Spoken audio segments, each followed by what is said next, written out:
अस्सलाम वालेकुम। आज हमने पेपर 2 SK19 वॉल्यूम 1 का स्टार्ट करना है। ठीक है, इसमें सबसे पहले जो है हमारा MCQs आता है। A female patient presents with a personality conflict. ठीक है, which of the following objective test should be perform for the diagnosing his her होगा हर पर्सनैलिटी डिसऑर्डर। ठीक है, इन्होंने हिज लिखा हुआ है। अच्छा, फीमेल के अंदर पर्सनैलिटी डिसऑर्डर है। ठीक है, इन्होंने जो है वो इन्होंने मिनीसोटा मल्टीफेजिक पर्सनैलिटी इन्वेंटरी जो है थेरेपी लगाया हुआ है, जो कि रॉन्ग है। ठीक है, इसके अंदर आएगा मिलियन जो है clinical multi excel inventory therapy. ठीक है, ये एक थेरेपी का नाम है जो कि इनकी साइकेट्रिक डिसऑर्डर के लिए जो है वो यूज़ की जाती है। ठीक है, लेकिन जो अगर मिनेसोटा है उसके अंदर कोई ना कोई पैथोलॉजी होगी। ठीक है, पैथोलॉजी की वजह से जो है अगर कोई डिसऑर्डर होगा तो उसके अंदर हमारे पास मिनीसोटा आएगी। ठीक है, लेकिन जो मिलियन वाली है ना, मिलियनेयर से याद कर लो कि जो मिलियनेयर होते हैं वो बड़े सरफिरे से होते हैं। ठीक है, तो मिलियन जो है वो million clinical multi axial inventory therapy जो है वो इसके अंदर आएगी। ठीक है, अच्छा, उसके बाद आ जाता है हमारे पास अगला MCQs। A homosexual person having foul smelling diarrhoea. अब फाउल स्मेलिंग डायरिया के साथ आया। ठीक है, और साथ में क्या है, उसको बॉवल साउंड एग्जैजरेटेड है। ठीक है, बॉवल साउंड एग्जैजरेटेड है, तो उसके अलावा हमें कोई मैच नहीं मिला। तो हमें क्या जो है वो इसके अंदर ड्रग कौन सी देंगे। आपको पता है कि डायरिया के अंदर जो है ना, जब भी ये डायरिया वाले इतने ज़्यादा आ रहे होते हैं MCQs, तो उसके अंदर हम मेट्रोनिडाजोल देते हैं। ठीक है, फ्लैजल। आगे देता है 53 year old women diagnose case of schizophrenia being managed with the antipsychotic complaint of dry mouth, constipation, blood vision। ठीक है, urinary retention and the feeling tired. ठीक है, जब इस तरह के ये जो सिम्टम आना शुरू हो जाएं तो आपको पता है कि ये जो आप दे रहे होते हो एंटीसाइकोटिक ड्रग। ठीक है, एंटीसाइकोटिक ड्रग एक तो जो है ये हमारे पास क्या करा रही होती हैं, इन्होंने एक तो एंटीसाइकोटिक इफेक्ट देती हैं। ठीक है, दूसरा ये जो है हमारे पास एंटीकोलिनर्जिक इफेक्ट भी दे रही होती हैं। ठीक है, ये नॉन सेलेक्टिव जो होती हैं, तो नॉन सेलेक्टिव में कौन कौन सी आती हैं, ये क्लोजापिन और ये क्लोरप्रोमाजिन, ये तो हमारी जो है ना सेकंड थर्ड जनरेशन में आती हैं। ठीक है, लेकिन जो ये थायराइडाजोन है फर्स्ट जनरेशन में आती है एंटीसाइकोटिक, ये क्या कराती है, ये हमारे पास एंटीकोलिनर्जिक इफेक्ट भी देती है। ठीक है, जिसके अंदर ड्राई माउथ जो है वो कॉन्स्टिपेशन, ब्लड विजन, ये वाले सारे इफेक्ट आना शुरू हो जाते हैं। आगे आ जाता है हमारे पास पेरिसाइट्स आर प्रेजेंट इन। पेरिसाइट जो होते हैं वो हमारे पास जो ब्लड वेसल्स होती हैं, पेरिसाइट जो होते हैं ब्लड वेसल्स की साइड्स के ऊपर। ठीक है, ब्लड वेसल की जो एंडोथेलियम वाली साइड होती है ना, पेरिफ्री होती है ब्लड वेसल की, वहाँ पे ये पाए जाते हैं। ठीक है, periphery of the small blood vessels. ठीक है, आगे आ जाता है हमारे पास 25 year old lady has a metallic mitral valve replacement. अब यहाँ पे मेटेलिक मिट्रल वॉल रिप्लेसमेंट की पहले बात आ गई है, उसके बाद जो है ना उन्होंने एंड में ये लिखा हुआ है कि उसकी मेडिकेशन तो ऑब्वियसली जब मिट्रल वॉल पास किए तो कोई मेडिकेशन ले रही होगी। फिर उसने कहा कि स्वेयर एपिस्टेक्सिस है। ठीक है, और पेल नज़र आ रही है, और एग्जामिनेशन में हेमाटोक्रेट 6 HB 6.5 है, और TLC जो है वो उसका 7500 है, और साथ में प्लेटलेट जो है वो 75,000 पर जो है वो क्यूबिक मीटर है। और उसके अलावा प्लेटलेट जो है PT5 है, और INR जो है 5.5 INR रेज्ड है। ठीक है, तो INR हम किसके लिए यूज़ करते हैं, किसी को याद है? INR जो है वो हम वारफरिन जो है उसको देखने के लिए INR मोर देन PT देखते होते हैं। ठीक है, अब यहाँ पे जो है वो PT जो है और INR ये डिस्टर्ब है। ठीक है, PT जो है वो हमारे पास 5 सेकेंड है। ठीक है, और साथ में जो है वो INR जो है 5.5 है। ठीक है, तो इसके अंदर जो है वो कौन सा किस वजह से हो सकता है ये सारे सिम्टम, तो ये हमारे पास ड्रग इंड्यूस्ड हो सकते हैं। ठीक है, जो कि वारफरिन ऑब्वियसली एंटीकोगुलेंट ले रहा होगा, तो जिसकी वजह से ये सारे सिम्टम्स आ रहे हैं। An elderly patient suffering from the constipation off and on and as a result of straining what exactly she is doing that help her to pass the stool. ठीक है, तो जब भी स्टूल पास करना straining होती है ना, straining, ठीक है, स्ट्रेनिंग में क्या होता है हमारे पास जो मसल होते हैं, ठीक है, रेक्टम के बाद रेक्टम के साइड पे जो होते हैं पीबो रेक्टालिस मसल, ठीक है, जो पीबो रेक्टालिस मसल है अगर तो वो कंट्रैक्ट करेंगे ऑब्वियसली ये स्फिंक्टर क्लोज हो जाएगा, ठीक है, अगर वो रिलैक्स करेंगे इसका सॉरी कंट्रैक्ट करेंगे, ठीक है, तो उससे जो है स्फिंक्टर क्लोज हो जाएगा, और जब जो है वो रिलैक्सेशन होगी तो उससे क्या होगा हमारे पास जो है वो स्फिंक्टर रिलैक्स हो जाएगा, ठीक है। तो अब वो कह रहा है कि हमारे पास ये वो स्टूल पास कर रहा है, ठीक है, स्टूल पास करने में उसकी क्या हेल्प करेंगे, प्यूबिक रेक्टालिस की रिलैक्सेशन, ठीक है। वो कह रहा है स्ट्रेनिंग प्यूबिक रेक्टालिस रिफ्लेक्स क्या होता है कि contraction of pubic rectalis that prevent faecal discharge, thus relaxation of pubic rectalis जो है वो अलाउ करती है हेड टू पास स्टूल। आगे यंग पेशेंट ब्लड प्रेशर जो है उसका 150/90 है, 95 है, और सीरम रीनल लेवल जो है higher than normal which of the following the stimulus of the increase level renal level, ठीक है। अब देखो उसका बीपी भी रेज हुआ है, ठीक है, बीपी रेज हुआ हुआ है, ब्लड प्रेशर और सीरम रीनल लेवल हाई हैं, ठीक है, रीनल लेवल हाई हैं। तो कौन सी ऐसी चीज़ है जो हमारे पास उसको कर सकती है, रीनल को हाई कर सकती है, तो उसमें अगर तो प्लाज्मा ऑस्मोलैरिटी है ये भी इफेक्ट नहीं करेगी, ठीक है, इंक्रीज प्लाज्मा ऑस्मोलैरिटी होगी तो इससे रीनल वो नहीं होता। रीनल के स्टिमुलस क्या होता है हमारे पास, या तो ब्लड फ्लो कम जा रहा हो, ठीक है, ब्लड फ्लो कम जा रहा हो, ये सोडियम की जो है वो सोडियम जो है delivery to the macular densa decrease हुई हुई हो, ठीक है, बी भी हो सकता है लेकिन बी में इंक्रीज़ की जगह अगर डिक्रीज़ होता है, ठीक है, तो इसके अंदर रीनल आर्टरी जो है वेजो कंस्ट्रिक्शन आएगी इसके अंदर, ठीक है। अच्छा उसके बाद आ जाता है हमारे पास platelet aggregation is decrease by factor produce from the endothelium, ठीक है। तो प्लेटलेट एग्रीगेशन जो है वो हमारे पास डिक्रीज कब होगी, डिक्रीज जब हमारे पास प्रोस्टासाइक्लिन, ठीक है, प्रोस्टासाइक्लिन और उसके अलावा सोडियम नाइट्रिक ऑक्साइड, ठीक है, एडीपी, ये वाले सारे जो होते हैं हमारे पास एडीपी डीफॉस्फोराइलेज, ठीक है, ये सारे क्या होते हैं हमारे पास प्लेटलेट एग्रीगेशन को डिक्रीज़ करते हैं, ठीक है, कोगुलेशन को कम करते हैं। तो प्रोस्टासाइक्लिन जो है वो एंडोथेलियम से सिक्रीट होता है, ठीक है, जो कि प्लेटलेट की एग्रीगेशन को कम करेगा। 55 ईयर ओल्ड पेशेंट है with generalise lymphadenopathy, platelet and the TLC count was raise, ठीक है, टीएलसी काउंट उसका रेज था। Peripheral smear show mature lymphocyte हमें मिल रहे हैं और साथ में उसको क्या मिल रहा है 55, ठीक है, 55 जो है उसके अंदर उसकी एज है, ठीक है, एज भी ज़्यादा है और मेच्योर लिम्फोसाइट्स मिल रहे हैं। लिम्फोसाइट से आपको लिम्फोसिटिक वो होगा, ठीक है, और क्रॉनिक लिम्फोसिटिक लीकीमिया आएगा, ठीक है, इसके अंदर। तो इसके अंदर क्रॉनिक लिम्फोसिटिक लीकीमिया आएगा अडल्ट, ठीक है, और उसके अलावा जो है ना इसके अंदर हमारे पास टीएलसी रेज पेरिफेरल में हमें मेच्योर लिम्फोसाइट्स मिले हैं, ठीक है। तो इसमें आपने याद रखना है कि एज जो होती है वो मोर देन 60 होगी, ठीक है, और उसके अलावा इसके अंदर मार्कर्स क्या क्या हो सकते हैं CD20, 23 और 5+ जो है वो बी सेल न्यूप्लाज्म, ठीक है, और इसके अलावा जो है ना इसके अंदर हमें स्मज बी सेल्स मिलते हैं, स्मज बी सेल्स, ठीक है, और पेरिफेरल ब्लड स्मेयर पे ऑटोइम्यून हीमोलिटिक एनीमिया मिलेगा इसके अंदर, और CLL से नाम से, ठीक है, क्रश्ड लिटिल लिम्फोसाइट्स मिलेंगे, ठीक है, स्मज सेल जो है वो हमारे पास क्रश्ड लिटिल लिम्फोसाइट्स होंगे, ठीक है, और उसके अलावा जो है ना हमारे पास इसके अंदर इस सिनेरियो के अंदर जो है वो मेच्योर लिम्फोसाइट्स का जिक्र है, ठीक है। आगे आ जाता है patient develop midline neck swelling, ठीक है, मिडलाइन नेक स्वेलिंग है which was diagnose as a thyroid nodule, ठीक है, थायराइड नोड्यूल। अच्छा उसके बाद उसने कहा है कि मोस्ट लाइकली जो है वो डैमेज कौन सी होगी FNAC में, तो उसके अंदर जो है हमारे पास इन्फीरियर थायराइड आर्टरी होगी, ठीक है, ये C होगा, A नहीं होगा, ठीक है, इन्फीरियर थायराइड जो है वो मोस्ट कॉमनली इफेक्ट होती है, ठीक है। आगे patient is having rhinosinusitis and nasal polyps with the fungus invading lamina propria, ठीक है।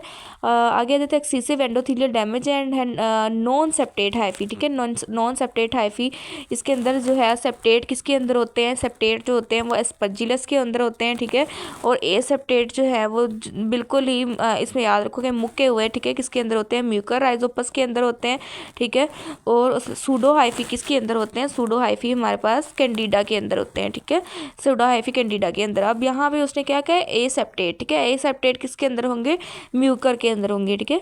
आगे व्हेन आईसीपी, जब आईसीपी रेज्ड होता है, ठीक है, आईसीपी रेज्ड होगा उसकी वजह से जो सेरिब्रल ब्लड फ्लो जो है वो मेंटेन होता है और ये सारे सिम्टम जो सारे वो आता होता है, ठीक है। कुशिंग रिफ्लेक्स, ठीक है, तो वो कुशिंग रिफ्लेक्स की वजह से हो रहा था, ठीक है। आईसीपी रेज जो होता है ये कुशिंग रिफ्लेक्स का स्टिमुलस होता है, ठीक है। उसके बाद जो है वो सारे मेंटेनेंस आती है सेरिब्रल ब्लड फ्लो की, ठीक है। अच्छा, उसके बाद आ जाता है female presented with the weakness on the right side, CT show posterior frontal parietal and the medial जो है टेम्पोरल, ठीक है। पोस्टीरियर फ्रंटल, ठीक है, फ्रंटल लोब जो होता है, फ्रंटल लोब का पोस्टीरियर और टेम्पोरल और प्राइटल का मीडियल, ठीक है, मीडियल। तो ये साइड कौन सप्लाई कर रहा होता है इनको, मिडल सेरिब्रल आर्टरी सप्लाई कर रही होती है, ठीक है, मिडल सेरिब्रल आर्टरी सप्लाई कर रही है। आगे patient was asked to grip the card between index finger and the thumb, ठीक है, which nerve injured in this test, ठीक है। तो ये हमारे पास फॉर्मेट साइन है, ठीक है, फॉर्मेट साइन है। फॉर्मेट साइन में जो है हमारे पास क्या होता है कि इंडेक्स फिंगर और जो है थंब के दरमियान जो है वो आप पेपर पकड़ा रहे हो, ठीक है, पेपर पकड़ा रहे हो। तो इससे ये किस नर्व को वो कर रहा होता है, हमारे पास अल्नर नर्व को, ठीक है, अल्नर नर्व को जो है ये करने के लिए हमारे पास देखने के लिए कर रहे होते हैं, ठीक है। इसके अंदर अब कौन सी होती है ये देखो, अब थंब जो है वो इस तरफ जाएगा, ठीक है, थंब एडक्शन होती है थंब की, ठीक है। तो थंब के एडक्टर को कौन सप्लाई कर रहा होता है, एडक्टर को, ठीक है। बाकी सारे जो थंब के मसल होते हैं, फ्लेक्सर पॉलिसिस ब्रेविस, ठीक है, और फ्लेक्सर जो है वो flexor pollicis Brevis, abductor pollicis Brevis, ठीक है, और ओपन पॉलिसिस इनको सप्लाई करी होती है मीडियन नर्व, ठीक है। लेकिन ये जो एडक्टर पॉलिसिस ब्रेविस है, ठीक है, एडक्टर पॉलिसिस ब्रेविस इसको कौन सप्लाई कर रही होती है, हमारे पास अल्नर नर्व, ठीक है। बेसिकली हम यहाँ पे अल्नर नर्व को जो है वो देखने के लिए आप करते हो, ठीक है, फॉर्मेट साइन जो टेस्ट, ठीक है। तो इसके अंदर इन्होंने इंटीरियर इंटरोशियस नर्व लगाई है, इंटीरियर इंटरोशियस नर्व नहीं होगा, यहाँ पे अल्नर नर्व होगा, ठीक है। आगे आ जाता है 30-year-old women is given 0.1 insulin on 1 hour later the plasma insulin concentration is 1 milligram per 100 ml, ठीक है। which of the following is the extra cellular fluid in litre, ये इंसुलिन नहीं है, बेसिकली इनोलिन है, ठीक है। इनोलिन जो है हम यूज़ करते होते हैं, इनोलिन एक्स्ट्रा ईसीएफ को कैलकुलेट करने के लिए, ईसीएफ को देखने के लिए, ठीक है। अब उसने क्या कहा है कि वो कह रहा है कि मैंने 0.1 ग्राम जो है इंसुलिन दी है, ठीक है। और जब बाद में 1 घंटे के बाद आपने चेक किया है प्लाज्मा के अंदर तो कितनी कंसनट्रेशन है, 1 मिलीग्राम पर 100 ml, ठीक है, 1 मिलीग्राम पर 100 ml। तो इसके अंदर वो क्या कह रहा है कि अमाउंट ऑफ इंजेक्टेड कितनी थी, 0.1 ग्राम थी, ठीक है। और उसके अलावा जो है 1 ग्राम इंजेक्टेड की थी, ठीक है, और कंसनट्रेशन जो obtain की है, ठीक है, तो 1 घंटे के बाद तो 1 ग्राम पर 100 ml है, ठीक है। 1 ग्राम पर 100 को आपने ग्राम में कन्वर्ट किया तो 0.01 ग्राम हो गया, ठीक है।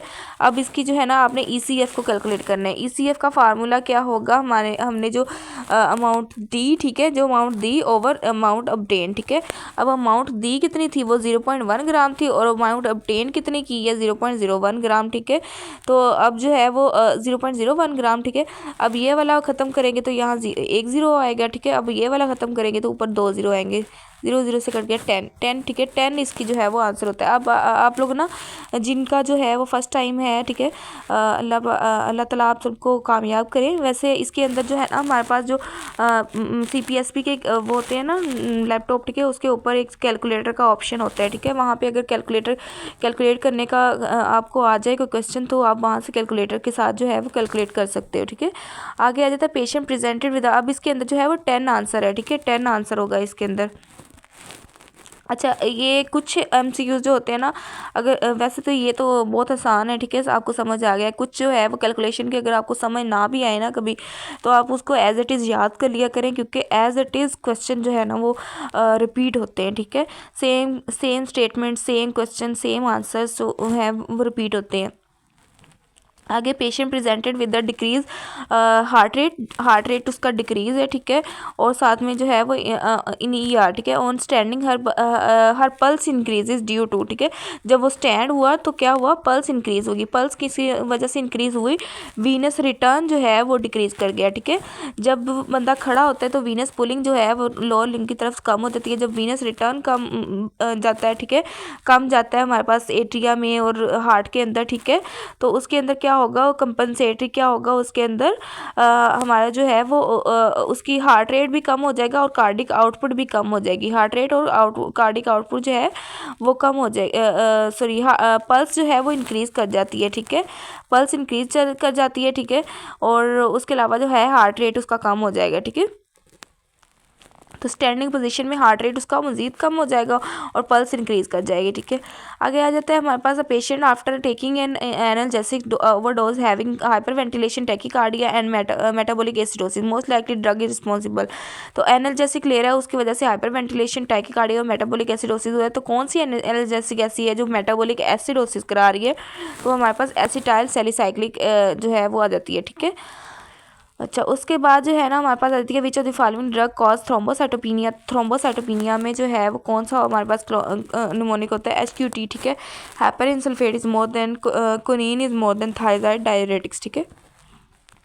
आगे आ जाता है patient presented with the sign and symptoms of aspirin toxicity to reduce the symptom bicarb was infuse, ठीक है। अब एस्पिरिन टॉक्सिसिटी में बाइकार्ब दिए हैं, वो किस बाइकार्ब क्या कराएंगे, बाइकार्ब जो है वो एब्जॉर्प्शन ऑफ द एस्पिरिन को रिड्यूस कर देते हैं, ठीक है, रीनल एब्जॉर्प्शन ऑफ द जो है हमारे पास एस्पिरिन को रिड्यूस कर देंगे, तो उससे क्या होगा कि हमारे पास टॉक्सिसिटी थोड़ी कम हो जाएगी, ठीक है, एब्जॉर्प्शन नहीं होगी तो उसका लेवल जो है वो बॉडी में कम हो जाएगा।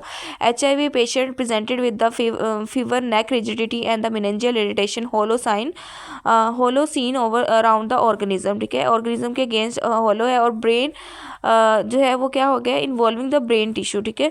तो what is the most likely cause, तो HIV के पेशेंट में मेनिंजाइटिस कौन कराता है, हमारे पास क्रिप्टोकोकस नियोफॉर्मिस, ठीक है, क्रिप्टोकोकस नियोफॉर्मिस। अगर आ जाता है HIV के पेशेंट में डायरिया कौन कराता है, वो हमारे पास स्पोरोडियम आता है, ठीक है, क्रिप्टोस्पोरोडियम आता है। आगे जाता है और क्रिप्टोस्पोरोडियम में डोनट शेप अल्सर होते हैं, ये भी याद रखें, ठीक है। आगे patient had donut shape cyst होते हैं, ठीक है। आगे जाता है patient has internal jugular lymph node biopsy in the neck region, after that he develop numbness of the ear lobule, ठीक है, एयर लोब्यूल्स के अंदर जो है ना नमनेस उसको मिल रही है, ठीक है, एयर लोब्यूल के अंदर, लोब्यूल जो जिसके अंदर एयर रिंग डालते हैं, ठीक है, तो उसके अंदर नमनेस उसको मिल रही है, तो क्या होगा उसके अंदर कौन सी नर्व इन्वॉल्व होगी जो एयर लोब्यूल को सप्लाई करी होती है, एयर लोब्यूल को सप्लाई करी होती है ग्रेटर ऑरिकुलर नर्व, ठीक है, ग्रेटर ऑरिकुलर नर्व सप्लाई करी होती है, तो जब उसको नमनेस मिली है तो इसका मतलब वहाँ पे उसका डैमेज हुआ है, ठीक है, वो इंजर हुई है। आगे child has papules rash starting from the behind ear and spread to the whole body, ठीक है।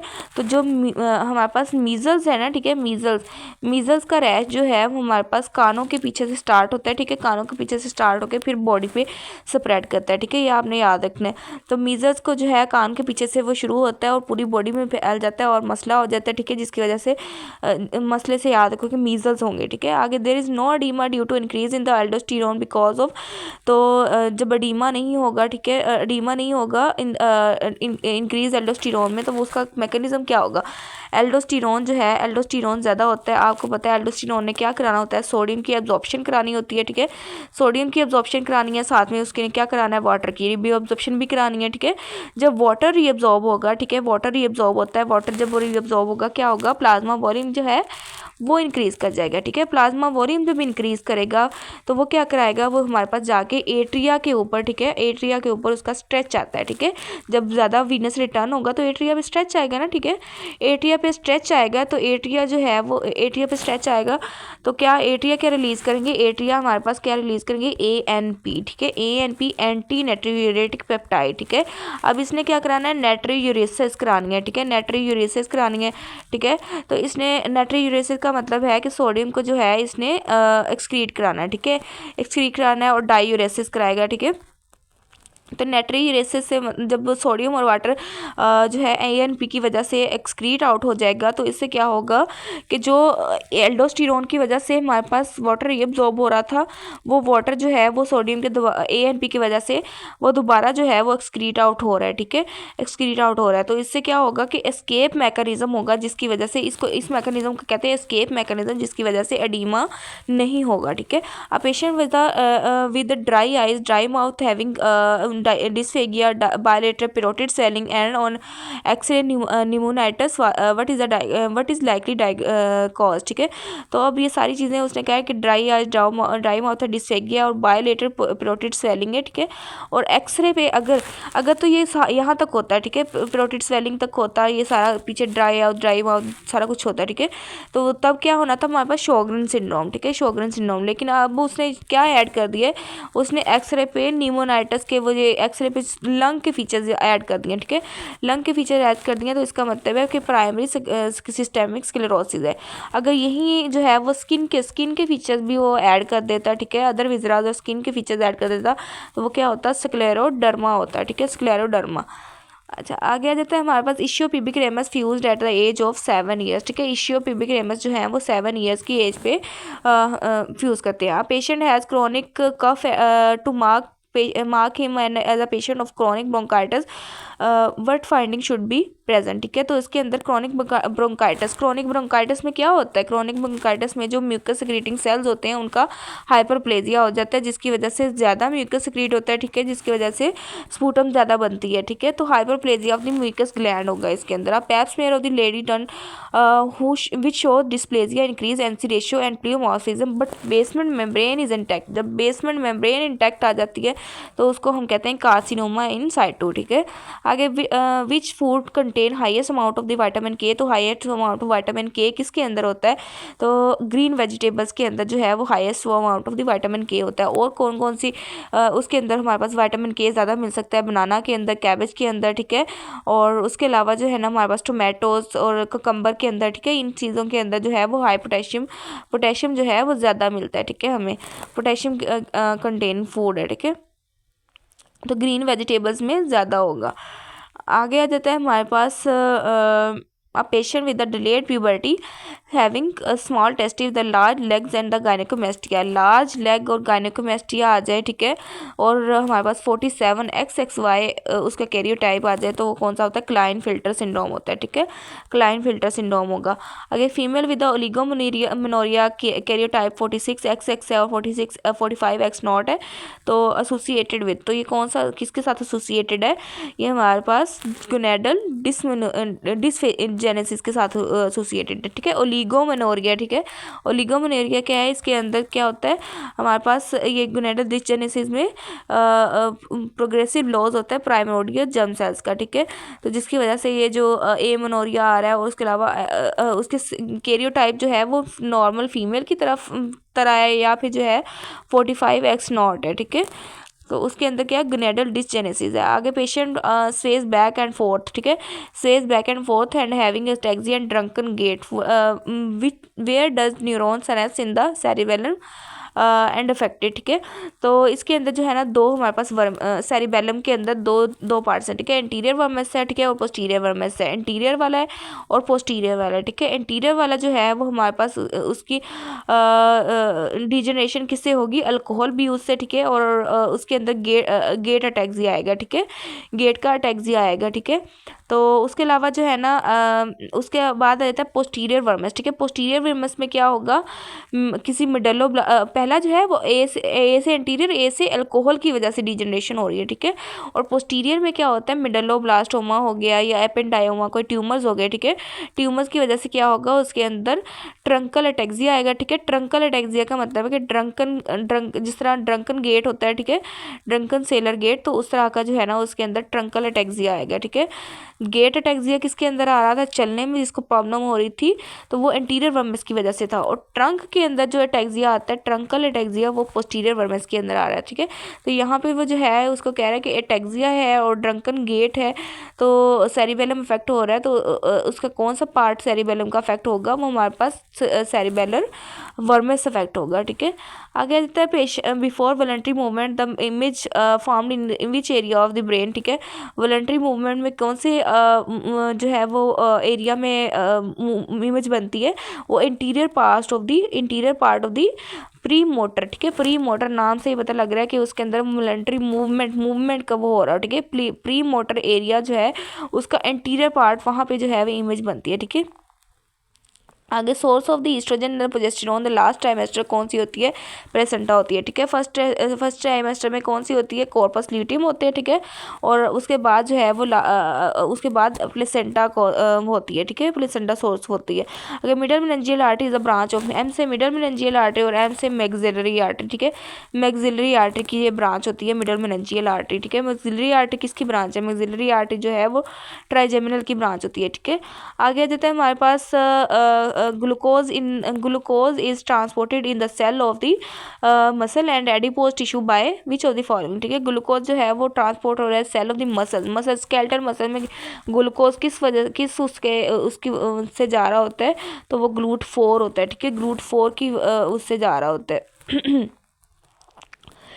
GLUT4 की ट्रांसपोर्ट हो रही होती है, ठीक है। इंसुलिन इंडिपेंडेंट ग्लूकोज अपटेक कहाँ पे होती है, इंसुलिन इंडिपेंडेंट ग्लूकोज की बात आए, ठीक है। इंडिपेंडेंट जो है वो हमारे पास exercising muscle is more than brain का ऑप्शन, ठीक है। एक्सरसाइजिंग मसल जो है वो हमारे पास इंसुलिन इंडिपेंडेंट ग्लूकोज ले रहे होते हैं, ठीक है। Which of the following interleukin will cause increase of RBC cause increase RBC from the T lymphocyte, ठीक है। RBC जब जो ज़्यादा हो, ठीक है, RBC 3 वर्ड है, ठीक है, तो इसे याद रखना है इंटरल्यूकिन 3 होता है, ठीक है। इंटरल्यूकिन 3 होगा इसके अंदर। आगे आ जाता है man during road traffic accident got injury to the cervical sympathetic chain, cervical sympathetic chain के अंदर इंजरी आ रही है, तो इसको ये क्या क्या करा सकता है, हॉर्नर सिंड्रोम करा सकता है। हॉर्नर सिंड्रोम में क्या क्या हो सकता है, इप्सिलेटर जो है वो ड्रूपिंग ऑफ आईलिड होगी, ठीक है। टोसिस होगा, ठीक है, टोसिस हो सकता है, एनहाइड्रोसिस हो सकता है, ठीक है, और मियोसिस हो सकता है।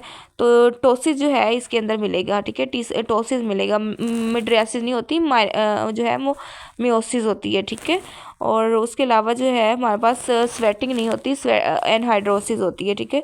तो इसके अंदर it's related drooping of the eyelid आएगा, ठीक है। A patient a young female had RTA which result in the femur fracture for which had prosthesis place की है, ठीक है। तो उसके बाद जो है ना उसको शॉर्टनेस ऑफ ब्रेथ हुई है, टिकी विद द सेम डे, ठीक है। तो क्या होगा इसकी वजह से, जब लॉन्ग बोन फ्रैक्चर होती है तो उसकी वजह से क्या होता है हमारे पास फैट एम्बोलिज्म होता है, ठीक है। फैट एम्बोलिज्म होता है जो कि आगे pulmonary dyspnoea shortness of breath टिकी कराता है, ठीक है। आगे आ जाता है हमारे पास इसकी जो है वो सारी एक्सप्लेनेशन में यही लिखा हुआ है कि अगर तो सडन डेथ हो जाए, ठीक है, due to shortness of breath, तो वो क्या होती है, पल्मोनरी एम्बोलिज्म होता है, ठीक है। और अब जो है उसको सिर्फ शॉर्टनेस ऑफ ब्रेथ हो रही है आफ्टर फ्रैक्चर, ठीक है। तो फ्रैक्चर के बाद अगर शॉर्टनेस ऑफ ब्रेथ हो रही है, ठीक है, और उसके आफ्टर 24 आवर्स, ठीक है, आफ्टर 24 और जो है वो हमारे पास अगर वो सिम्टम्स आ रहे होते हैं, ठीक है, 24 आवर के बाद, तो वो कौन सा होता है, और 3 to 5 डेज के बाद उसकी डेथ होती है, वो फैट एम्बोलिज्म होता है, ठीक है। आगे anterior pituitary removal led to, interior pituitary जो है वो हमारे पास रिमूवल कर दिया आपने, एंटीरियर पिट्यूटरी का रिमूव कर दिया, तो एंटीरियर पिट्यूटरी से क्या क्या आ रहे होते हैं हमारे पास, TSH आ रहा होता है, ठीक है, GnRH आ रहा होता है, ठीक, सॉरी FSHLH आ रहा होता है, ठीक है, FSHLH आ रहा होता है, GnRH तो सॉरी वो उससे आता है हमारे पास यहाँ पे थैलेमस से, तो FSHLH आ रहा होता है, ठीक है। बाकी सारे जो हमारे पास हार्मोन होते हैं ना, उनके सिम्टम जो है वो इतनी जल्दी नहीं आते, ठीक है। लेकिन ये जो FSH और LH होते हैं, ठीक है, इनकी तो ज़रूरत जो है वो मंथली कितनी ज़्यादा होती है, ठीक है। इन्होंने आगे फॉलिकल्स बनाने होते हैं, फॉलिकल्स के बाद जो है वो सारा चलना होता है मेंसेस वाला, ठीक है, साइकिल चलना होता है, ओवेरियन और ये साइकिल। तो जब हमारे पास क्या होगा, FSHLH नहीं आएंगे, तो उसकी वजह से पहला सिम्टम जो आता है वो हमारे पास एमेनोरिया के आता है, ठीक है, एब्सेंस ऑफ मेंसेस का। आगे आ जाता है हमारे पास patient has fever, neck pain and lower limb rash, ठीक है। लोअर लिम्ब रैश मिल रहा है, organism responsible for the meningitis. तो रैश के साथ जब भी मेनिंजाइटिस का जिक्र आता है तो कौन सा होता है हमारे पास, नाइजेरिया मेनिंजाइटिस, ठीक है। आगे आ जाता है 512 hearts tuning fork placed over the head of the patient, ठीक है। रिसेप्टर इन्वॉल्व, तो इसके अंदर रिसेप्टर कौन से इन्वॉल्व होते हैं, तो 2 रिसेप्टर होते हैं, पसीनियर रिसेप्टर होते हैं और साथ में जो है वो मीसनर रिसेप्टर, ठीक है। पसीनियर रिसेप्टर जो है वो हमारे पास हाई फ्रिक्वेंसी, ठीक है, ये वाइब्रेशन के लिए मैं कह रही हूँ, ठीक है, और रिसेप्टर तो और भी होते हैं। अच्छा, पसीनियर रिसेप्टर जो होते हैं वो हाई फ्रिक्वेंसी को, ठीक है, हाई फ्रिक्वेंसी को देख रहे होते हैं, और जो मीसने होते हैं ना छोटे, वो लो फ्रिक्वेंसी वाइब्रेशन को देख रहे होते हैं, ठीक है। तो इनके अंदर जो है वो हाई फ्रिक्वेंसी वाइब्रेशन को कौन डिटेक्ट कर रहे होते हैं, वो हमारे पास पसीनियर रिसेप्टर आते हैं, ठीक है। ये 512 हाई फ्रिक्वेंसी है। आगे आता है foetus was aborted, it was sent to the forensic lab, ठीक है। He was how can the viability be check through that how for how long the foetus was viable, ठीक है। तो अब अपने वायबिलिटी जो है वो फीचर की चेक करनी है कि कितनी देर वो जो है वो वायबल रहा है, ठीक है। तो इसके अंदर जो है वो हम फीटस की क्राउन रम्प लेंथ, ठीक है, क्राउन रम्प लेंथ जो है वो देखते हैं, जो कि मोर देन 250 mm मिलेगी हमें, ठीक है। मोर देन 250 mm जो है वो फीटर क्राउन रम्प जो है वो उसको उसकी वायबिलिटी को चेक करने के लिए, ये जो है वो नवंबर में भी रिपीट हुआ है, ठीक है, ये नवंबर में भी क्वेश्चन आया है। आगे आ जाता है हमारे पास डॉट स्टैंड फॉर, डॉट्स जो है वो डायरेक्टली ऑब्जर्व ट्रीटमेंट नहीं होता, ये थेरेपी होगा, ठीक है, बी होगा directly observe therapy short course, ठीक है, directly observe therapy short course होगा। आगे patient has lipoma on the posterior aspect of sternocleidomastoid, ठीक है।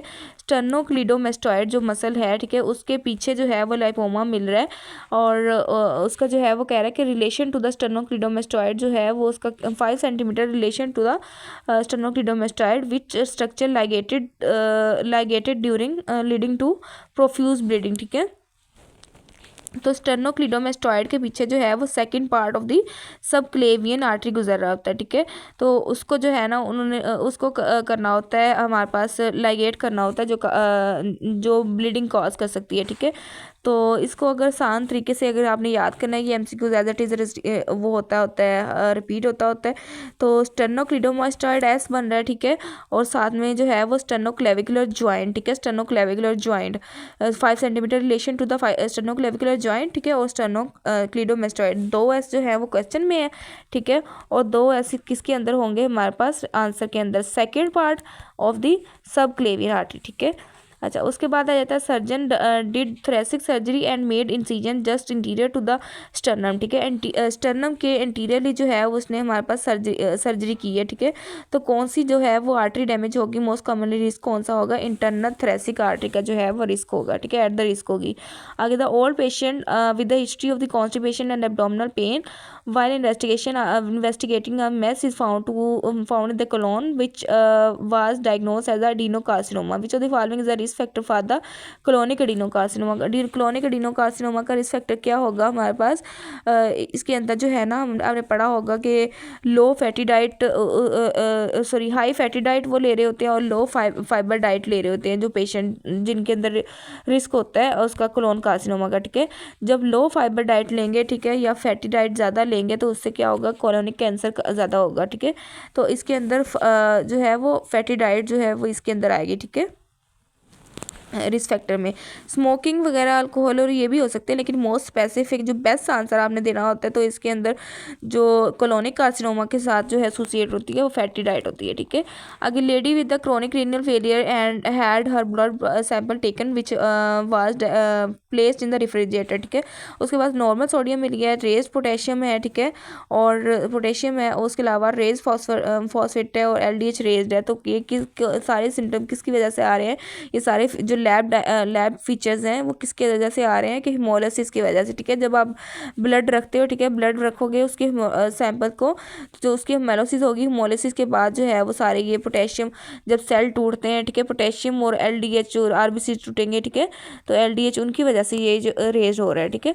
आगे आ जाता है 42 ईयर्स ओल्ड पैराथी reported heavy cycling menstrual bleeding for the last 6 months. Her clinical examination is unremarkable. She had recent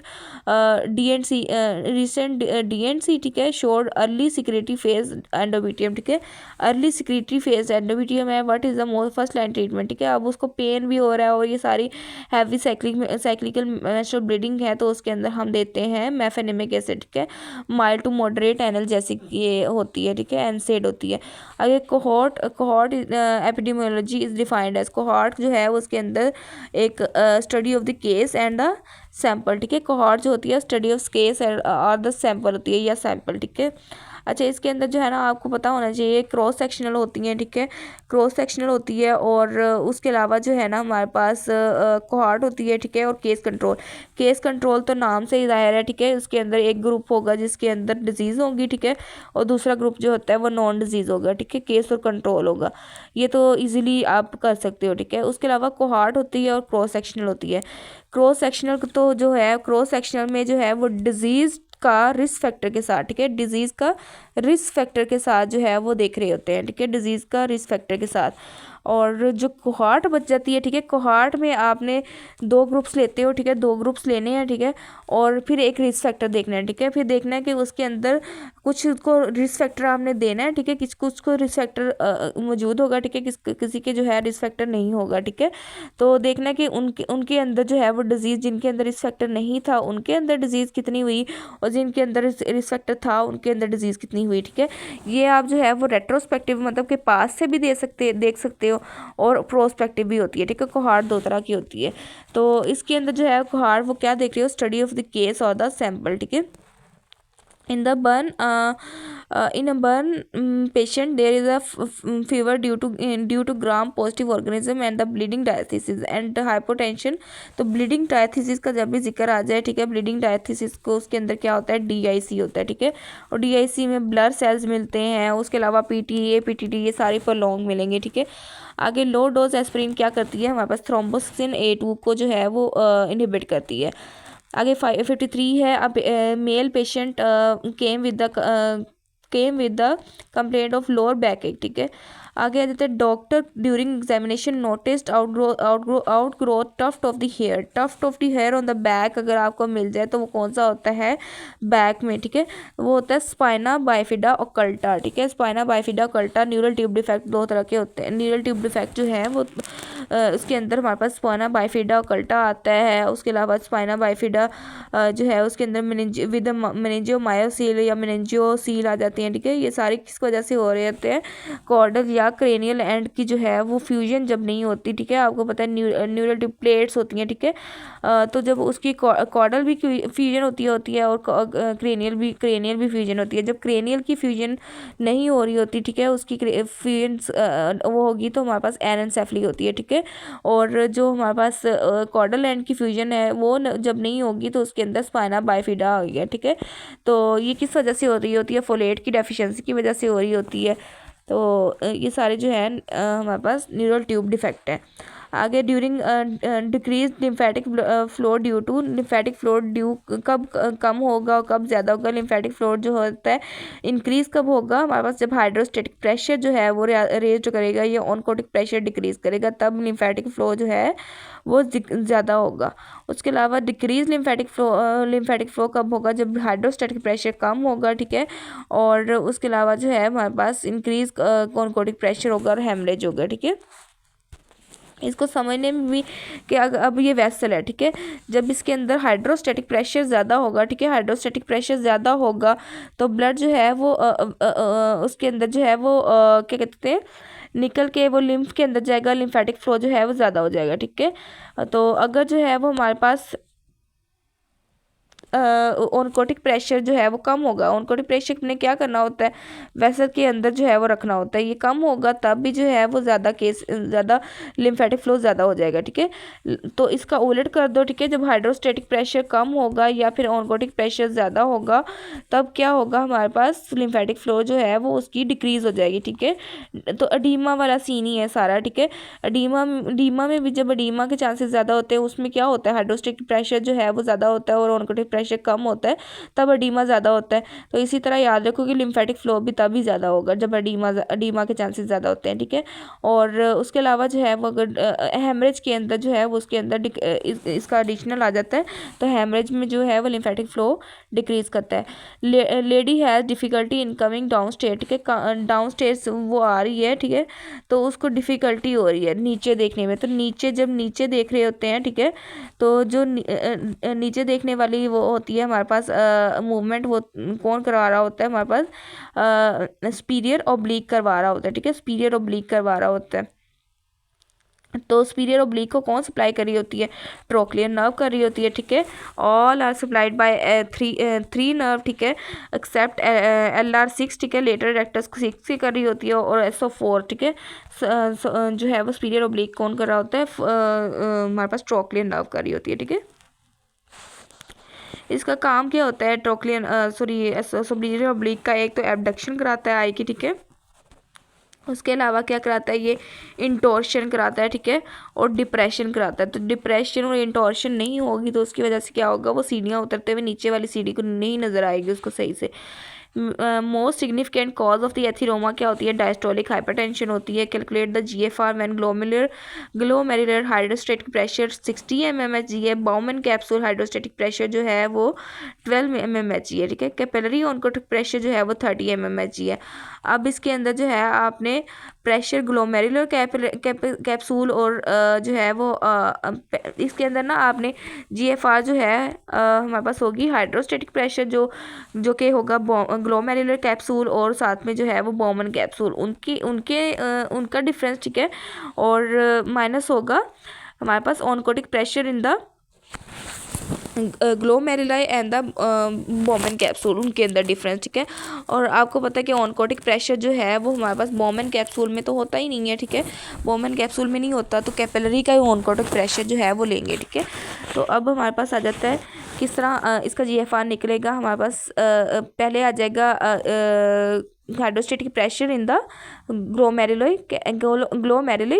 के अंदर, ठीक है, 60 होगा, और उसके बाद hydrostatic pressure in the Bowman capsule, ठीक है, माइनस हो गया, ठीक है, माइनस आगे हाइड्रोस्टेटिक प्रेशर जो ऑनकोटिक प्रेशर और कैपिलरी के अंदर कितना है 30, ठीक है, 30, तो 60 माइनस 12 कितना होगा 48 के अंदर माइनस किया 30 तो कितना बच जाएगा 18 बच जाएगा, ठीक है, 18 आएगा इसका आंसर जो कि अल्फा है, ठीक है। सेम टू सेम ऐसा ही स्टेटमेंट आती है, ऐसी ही जो है वो यही आंसर, यही सारे वो होंगे, ठीक है। तो आपने इसका 18 जो है वो याद करने, वैसे फार्मूला भी याद करने। इन्होंने जो फार्मूला लिखा हुआ है ना, इन्होंने बताया बड़ा कॉम्प्लिकेटेड कि PGC PBS, ये प्रेशर का ही लिखा हुआ है बेसिकली, और जो है वो PI का मतलब है कि ऑनकोटिक प्रेशर, ठीक है, oncotic pressure in glomeruli, oncotic pressure in the Bowman capsule, ठीक है।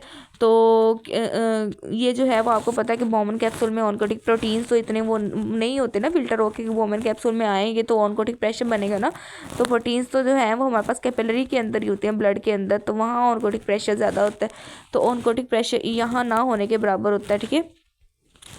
तो वो सिर्फ वही आएगा हमारे पास ग्लोमेरुलाई कैपिलरी के अंदर, और नीचे इन्होंने जो है वो कैलकुलेशन गलत लिखी हुई है। आगे आ जाता है in hypertensive can be manage pharmacologically and surgically on lab, what's the evidence that makes it possible for him to be treated pharmacologically instead of surgery. तो कौन सी चीज़ जो है वो उसको कौन से एविडेंस जो है वो पॉसिबल है इसको जो आप फार्माकोलॉजिकली ट्रीट करो, ठीक है।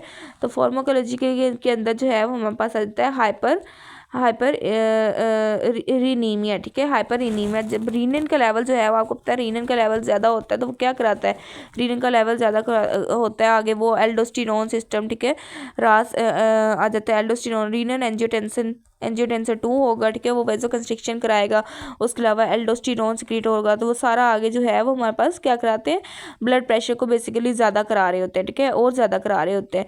तो अगर तो हाइपर रीनीमिया है पेशेंट में अंदर, ठीक है, हाइपर रीनीमिया, रीनन का लेवल ज़्यादा है, तो उसको जो है हम रीनन एंटागनिस्ट दे के, ठीक है, तो हम ट्रीट कर सकते हैं, ठीक है, जिसके अंदर हमारे पास अर्ली करेन आती है, ठीक है।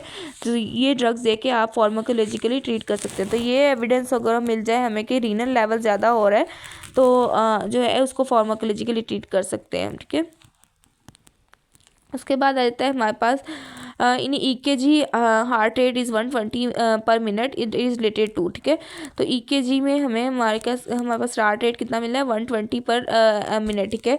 तो ये क्या शो करा रहा है कि हमारे पास RR इंटरवल जो है वो 0.5 सेकेंड का होना चाहिए, ठीक है।